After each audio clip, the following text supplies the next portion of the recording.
What's going on, guys? It's New York Prepper here, and I wanted to do a video on an important overlooked prep that a lot of guys overlook when they're prepping, and that's a good pair of boots. Boots are absolutely essential. You need to have good quality footwear, for prepping, for SHTF, for WROL, EROL. Boots are absolutely critical, okay? And different types of boots, you need to have different types of boots, okay? For different seasons, for different purposes. You want to have a pair of work boots for when you have to perform any kind of manual labor tasks around your property. If you have a bug out location, or you have a house with property, or even if you don't have a house, it's always good to have work boots that you can perform manual labor in. So let's say gathering firewood, cutting firewood, any kind of manual labor that you can think of, repairing your vehicle. You need to have good boots to protect your feet, protect your ankles. Also, for obviously tactical reasons, you need to have a good pair of boots if you're going to be escaping from your job and walking home to your house. Let's say you work in a city like most people in America today. They work in big cities or even large towns, and they live, let's say, 30 miles or 60 miles away, and they drive into work a few days a week or one day a week or whatever. If you're one of those people, you need to have boots in case you have to get home from your job and escape if there's a terrorist attack or some type of rioting or some unplanned for tragedy, like 9/11. You may have to escape on foot, so you need to have good boots. All right, if you're going to be crossing over a lot of different different types of terrain, you want to have different boots. You want to have good boots in order to cross through difficult terrain. And you have to select your boots carefully too. It's not just a matter of I'm going to buy one pair of boots and that's it. Selecting boots is a difficult thing. It's actually a lot harder than most people realize. Boots have to fit you properly. They have to have good traction. They have to have good material. They have to be stitched properly. They have to be durable. They have to have the right materials for different seasons. Okay, selecting boots is absolutely essential. Your feet are the most important part of your body, in my opinion. One of the most important parts. Your hands, your brain, and your feet are the top three most important parts of your body as far as prepping goes. Because your feet, you can't walk. If you don't have feet, or your feet are in bad condition, or you don't have foot protection, you're not going to be able to walk. You're not going to be able to cover distance. You're not going to be able to do manual labor. If we're talking about getting home and escaping from a big city, you're going to be covering, sharp ground and difficult terrain. And if you only have sneakers, your sneakers are not going to be, you're not going to have good ankle support. Your sneakers are going to fall apart, and you're not going to have good traction.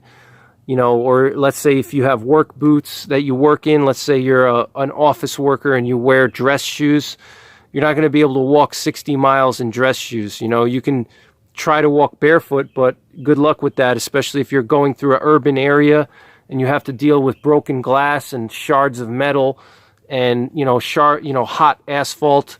You're going to need some boots to protect you. Same thing if you're in a wooded area, you got poison ivy, snakes, sharp rocks, difficult steep terrain that you can twist your ankle in. All right, you need to have good boots. Okay, boots are absolutely essential. All right, and here I just have a pair of Danner. These are the Danner Tanicus boots. And these are some boots that I have for the summertime. And, discussing different types of boots, I'll tell you guys how to pick boots for different seasons and different uses. I don't have all my boots here right now because this was kind of a quick video. But here we have a pair of Danner Tanicus boots, and I highly recommend these boots. If you want to check them out, go to danner.com and just look up the Danner Tanicus. I'm not sponsored by Danner. They're not paying me to say that. You know, I'm just trying to share some good information with you guys. You know, so this is what a good tread looks like for a SHTF boot. You know, and an SHTF boot is going to have to do multiple things for you. It's going to be, you're going to need a boot that covers different types of terrain, not just one type of terrain, because you don't know where you're going to be operating in. You may be operating in an urban environment. You may be operating in a rural environment, in the mountains. You know, it really depends. SHTF is so dynamic. You don't know where you're going to end up. So you need a good tread that's kind of universal. And this tread is a good example of a universal tread, because it has a flat surface, you know, so it's good for, you know, urban areas, but it also has these sharp, you know, corners here and these little grooves, you know, which give a traction in muddy terrain and snowy terrain, or, you know, rural areas or forested environments. So you want a good universal tread pattern, all right? Another thing you want to look for is you want your boots to be relatively lightweight as possible. You know, the heavier boots are always going to put a strain on your feet and put a strain on your body. So stay away from heavy boots. You don't need to get yourself overbuilt, you know, infantry combat boots. You're not going to be, you know, you're not going to be going and storming Fallujah. You know, this is SHTF. It's different. The missions are going to be different. You're not going to be, you know, storming compounds, and you don't need, you know, 4-pound, you know, heavy duty leather boots. You're not going to be rucking, you know, 80-pound packs for miles and miles. You know, you're going to probably have a get home bag. You may be doing some patrolling around your property. You may be trying to get home. If you're trying to get home from your work, you don't want a heavy boot that's going to wear you down and slow you down. Same thing with if you're doing security patrols around your property. You don't need like a 4-pound leather boot, you know, for infantry. You know, you want something lightweight that you can use, you know, for quick mobility, okay? And so this is the summer boot that I have from Danner. And one important thing if you're selecting boots for the summertime is you want to have these good vent systems here for your feet, okay? Because your feet are going to get very warm. So I like to get boots that have these vents here, just like the old Vietnam War jungle boots. I also like full-size boots that go up. You know, these are 8-inch boots, so they go over my ankle. I don't like, you know, low tops or half tops. You know, I like boots that give me full height and give me full ankle support. All right, that is absolutely essential. You don't want to roll your ankle. Any of you guys that are hunters or spend time in the woods, you'll know how important it is to have that ankle support. You know, so you want a nice tall boot that gives you ankle support. You know, universal traction, universal tread, as lightweight as possible. A lot of companies, what they do is they put Cordura nylon in the boots, so it's not full leather, because full leather is heavier. So they mix Cordura with leather, which I think is smart. And they, like this boot here, you see they reinforced it with this webbing strap that they sewed in to give it strength, you know, at the top here. And then also in the ankle region, so it's reinforced. You know, you want to make sure it's a sturdy boot, sturdy design. That's absolutely essential. And also if you're picking a summer boot, I personally, for the summertime, I don't like Gore-tex in my boots for summer. Here in upstate New York, you know, it's not that hot, but in the summertime it does get hot. And if I have Gore-tex boots, my feet sweat. You know, because even though Gore-tex is breathable, you know, your feet are going to sweat, and it's not good for your feet, especially if you're in a long-term situation. You know, if you're going out for like an afternoon hike or a day hike, it's not a big deal if you have sweaty feet. But, you know, if you're going to be bugging out or trying to escape from the city, or, you know, doing security patrols or reconnaissance missions, you know, you want to have breathable footwear.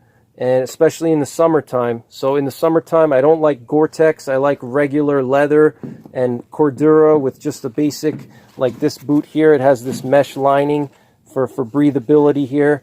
And it's got the vents, you know, to vent out my feet. And another thing too, you know, for summer boots, because it is summertime, that's why I'm, you know, talking about summer boots. You know, you want to have those vents on the bottom of the shoe of your boot, because, you know, you may be walking through rivers or streams, and the water can get into your shoe, okay? And these holes here let the water drain out, okay? If you have Gore-Tex and you step into a creek or a river and you're trying to cross a river, the water's going to get into your boot and it's going to stay in there, okay? It's gonna stay in the boot until you you know, until you empty you take your shoe off or your boot and you dump the water out. It's going to stay in there, and it's not going to dry as quickly as something that has these vents in here, okay?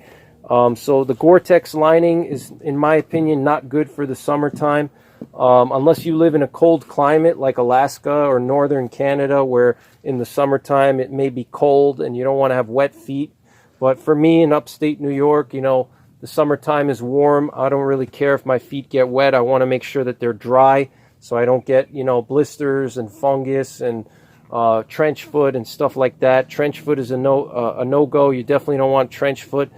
And you know, trench foot, you gotta take your shoes off, your boots off to let your feet dry out. You know, you don't want to just wear your boots 24/7. You have to take your boots off and let them dry out. You know, let your feet, you know, get some fresh air, because you will get trench foot. So that's how I select my summer boots, and I don't have my winter boots here right now because I wanted to just focus on summer boots. But you know, for winter boots, you know, you definitely want to have Gore-Tex, and you definitely want some kind of good insulation. You know, you want the same criteria as the summer boots, you know, the good traction and the lightweight. You want it as lightweight as possible, but you want to have insulation for the winter months. You know, I usually like to have, for like fall and winter, so I usually have three pairs of boots, okay? I have summer boots, which you see here. Then I have some fall and spring boots, which are the Danner Vitals, which I'll show you guys at the end of this video. I'll go and get them and I'll show you guys those boots.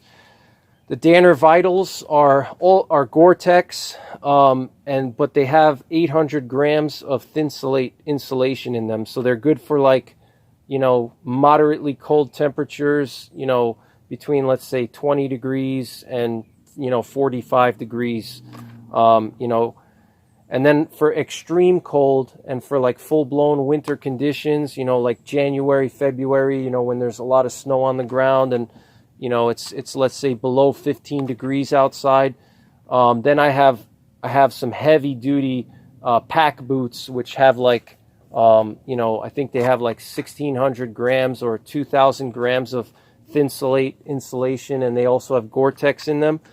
So you want to have different boots for different seasons, you know, summer boots, fall and winter boots, or fall and spring, and then full-blown extreme cold winter boots, especially, you know, if you live in the northern half of the U.S. like I do. And now if you live in like the southern states, you know, you may not need the extreme cold boots because it probably doesn't get that cold down there.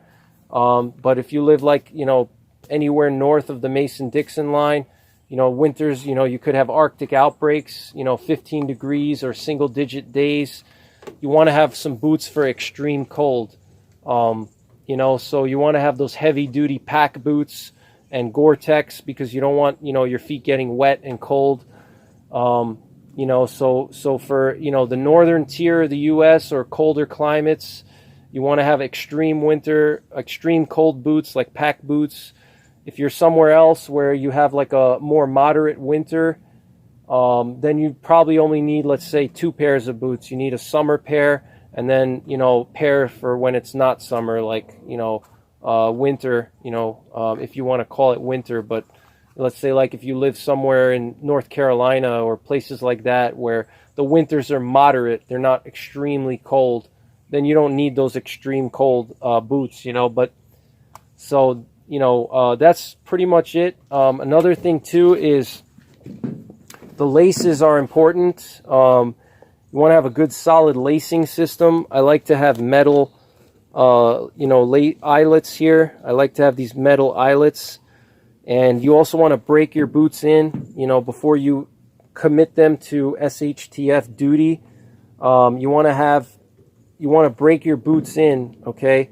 And once they're broken in, you want to set them aside, and you don't want to use them too much, all right? Because you don't want to wear out your emergency boots, you know, by playing and doing pleasure activities like hiking or, you know, going in the woods, hunting and stuff. So you want to have a separate pair of boots for hunting and hiking and stuff like that. And then you want to have another pair of boots that are dedicated specifically to SHTF, okay?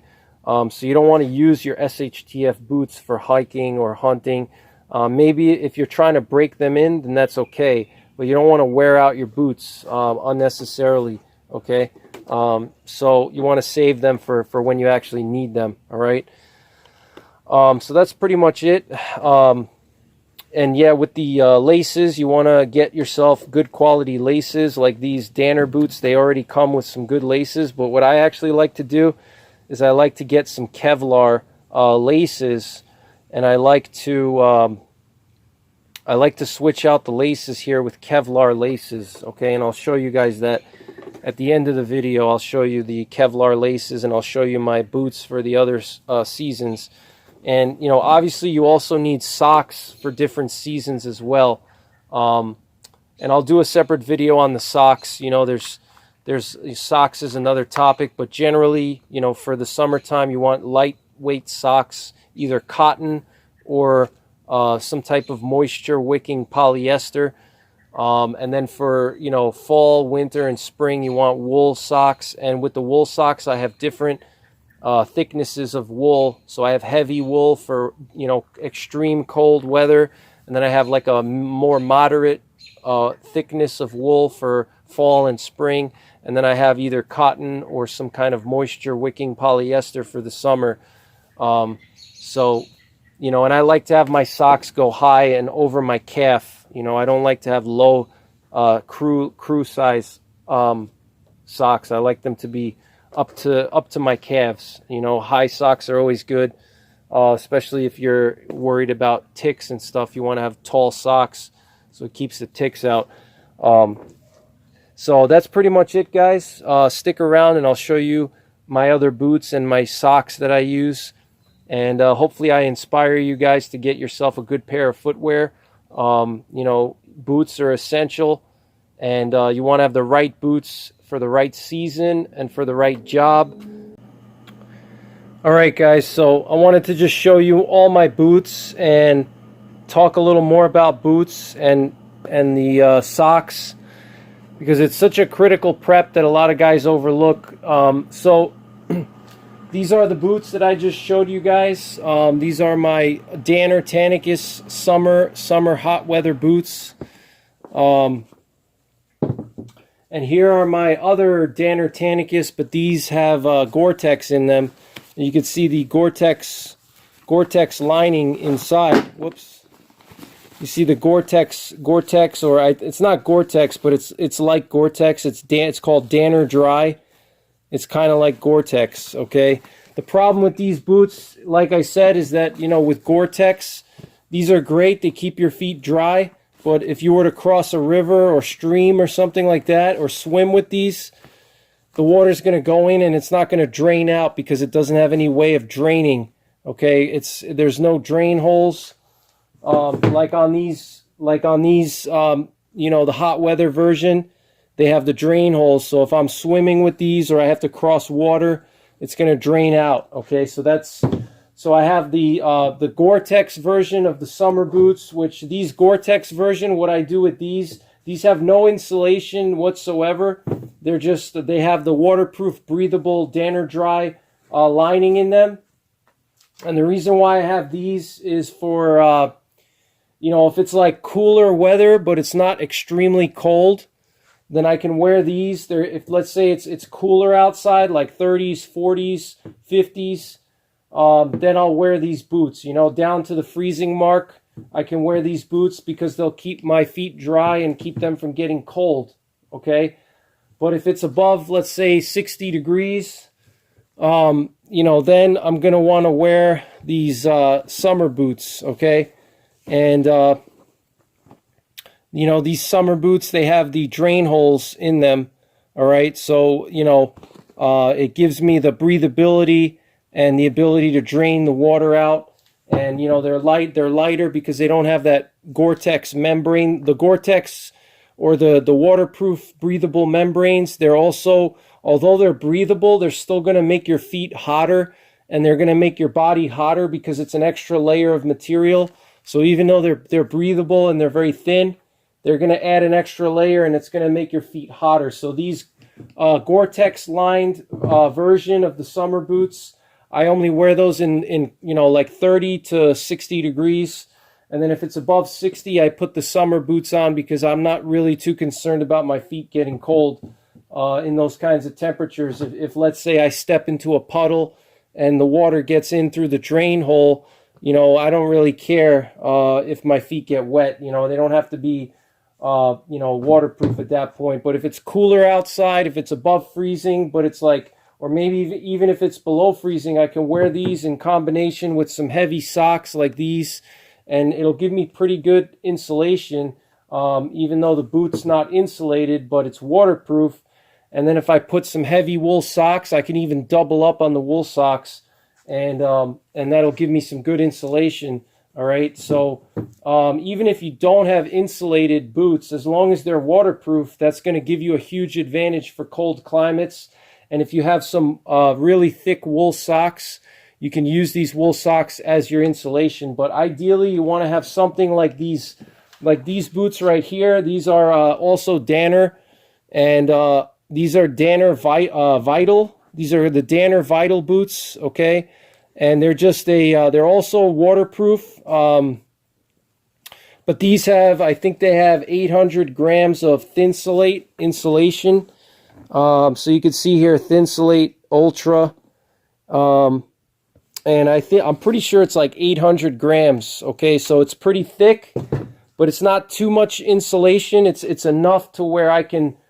These are still lightweight. They're not clunky. They're still very maneuverable.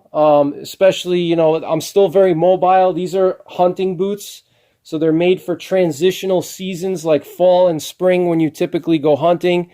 So these are my fall and spring boots. Okay, these are for cold weather, but like I would say between maybe 15 or 20 degrees and up to 40 to 45 degrees, I can wear these easily. Over 40 or 45 degrees, they get too hot and I start to sweat. But from like 15 degrees up to 45 degrees, these are very, very warm. Below 15 degrees, they're a little bit on, you could get away with it, but you want something, if you're doing a lot of walking, a lot of hiking, then, something like these with, 800 grams of Thinsulate is good if you're doing a lot of moving. But if you're going to be a little bit more stationary, your feet are going to get cold. All right. Or if you're going through deep snow, if there's like over a foot of snow, these are not tall enough. And, your feet may get wet. But for most people, these are going to be even good for the winter time. All right. Even for extremely cold weather and short, periods of time, these will work as long as you have some heavy wool socks to go in conjunction with them. Moving on, I have these are some Cabela's, I think they're called the Inferno boots. Okay. I don't think they even make these anymore.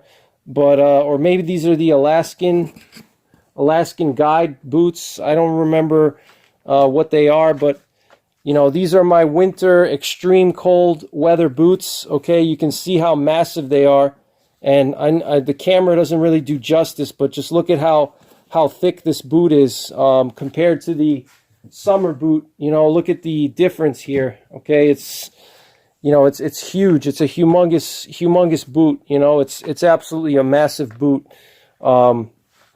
Just look at how wide that boot is. All right. And these are made for extreme cold. They have this aggressive traction for extreme cold, icy, snowy conditions. This is the Cabela's Inferno boots. They have the Dry Plus membrane, which is like Gore-tex. And these have I think they have 1,200 grams of insulation or even more. They're extremely thick. If you put your hands, they're really, really thick.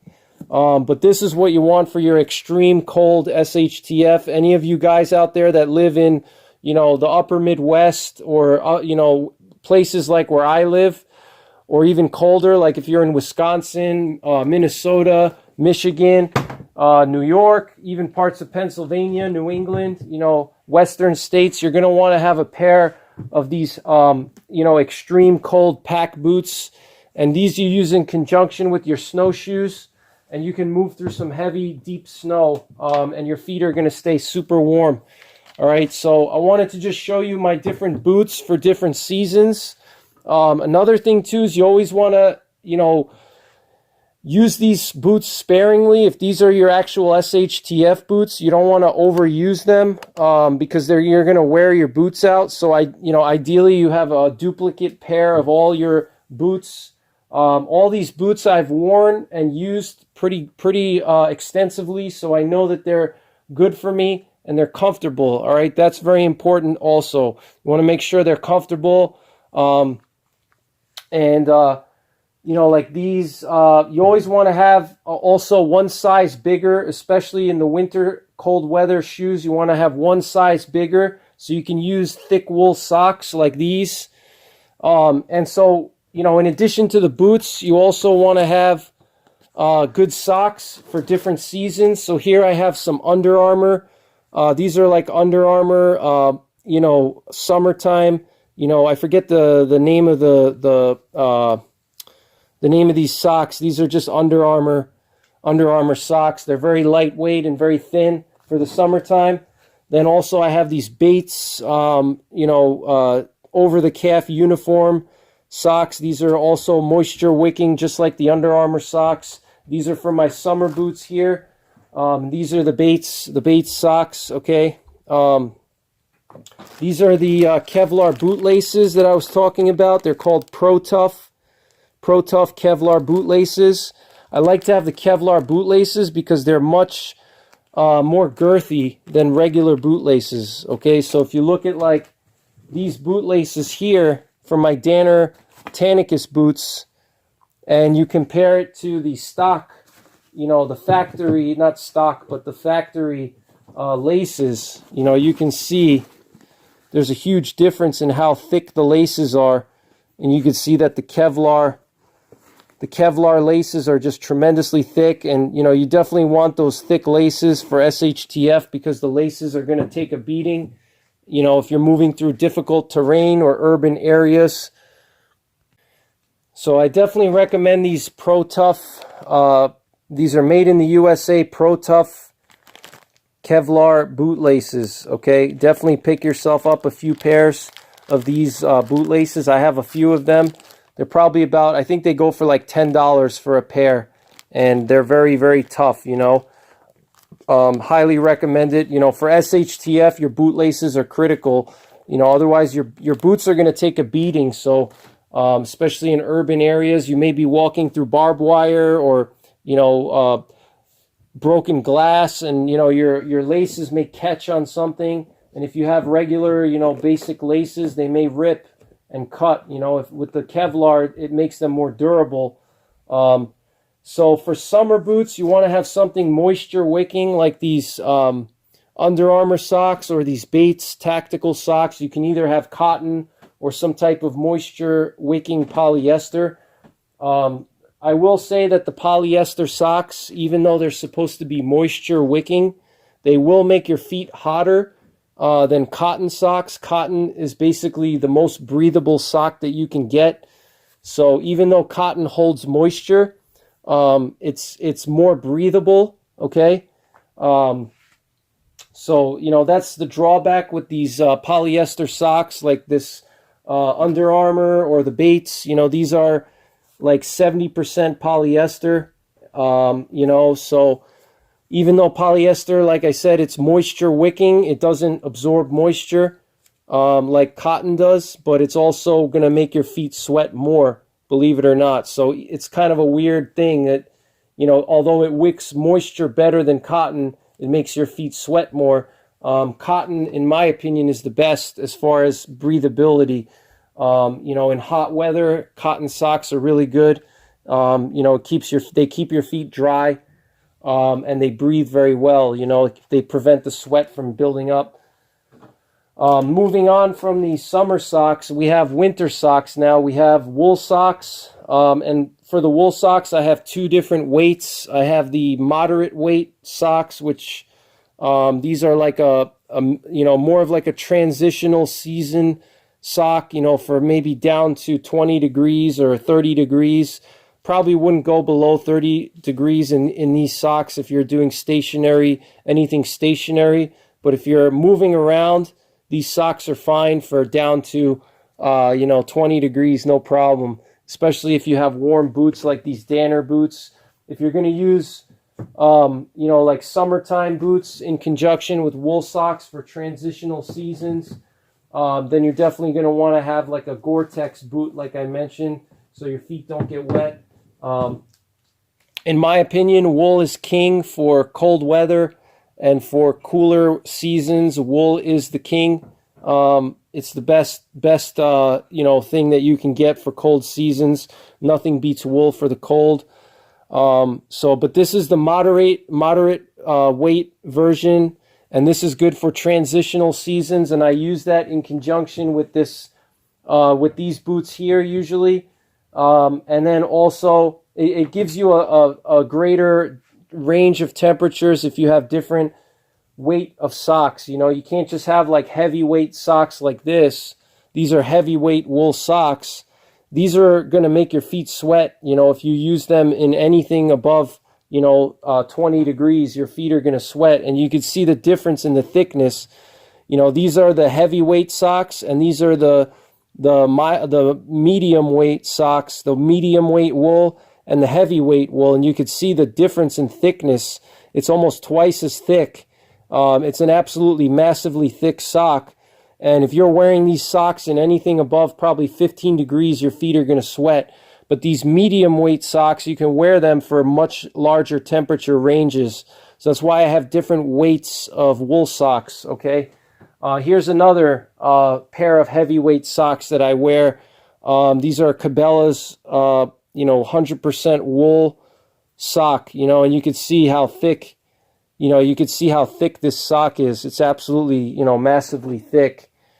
These two are my heavyweight winter socks, wool socks for the winter. And these I usually wear either with these boots or my extreme cold boots, okay? If it's below 15 degrees outside and I'm shoveling snow, or if I have to do any kind of, if it was SHTF and I had to do a mission of some kind, you know, if I had to do a security patrol in the winter, or if I had to shovel snow, or if I had to go on a recon mission, I would wear these extreme cold boots with the heavyweight wool socks if it's like below 15 degrees outside, all right?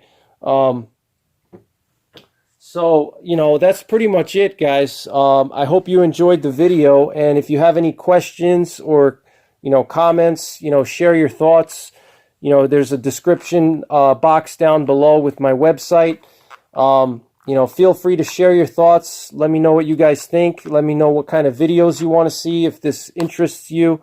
I think with everything going on now, we need to focus on prepping, and, you know, obviously that's what my channel is about, but I think we really need to get into high speed with the prepping now. We have to go into overdrive and really speed up our prepping because I think we're running out of time. So I wanted to just do a video on this critical topic because I think a lot of people overlook the importance of having good footwear and good socks, you know. So, you know, think about it, guys. Do your research. You know, it's not something to be taken lightly. Don't just buy a cheap pair of boots. You know, all these boots that you see here were, you know, almost $200 a pair. And that's a lot of money. You know, you have over $800 in boots just sitting here on this table here, and it sounds crazy that you would spend that much on boots, but, you know, boots are absolutely essential, and unfortunately you have to spend money to have good quality boots. You know, you don't want cheap boots that are going to fall apart, or they're not going to be comfortable, or they're going to rub against your feet, you know. You want to also test out your boots when you get them. Make sure that they're comfortable. You know, walk around your house and make sure that they don't rub against your feet in weird ways. You know, comfort is critical. Your boot has to be comfortable. If your boots are not comfortable walking around the house, they're not going to be comfortable if you walk 10 or 20 miles with a backpack on, okay? So, you know, boots are absolutely essential for SHTF and for prepping, for being a prepared citizen, not just for you know, security and missions after SHTF, but also just for, you know, basic, you know, chores that you need to do, hunting, gathering wood, things like that. You know, so get yourself boots, you know, now before there's any kind of shortages. So take care, guys. God bless. And don't forget the 3 Ps: prepare, practice, and persevere.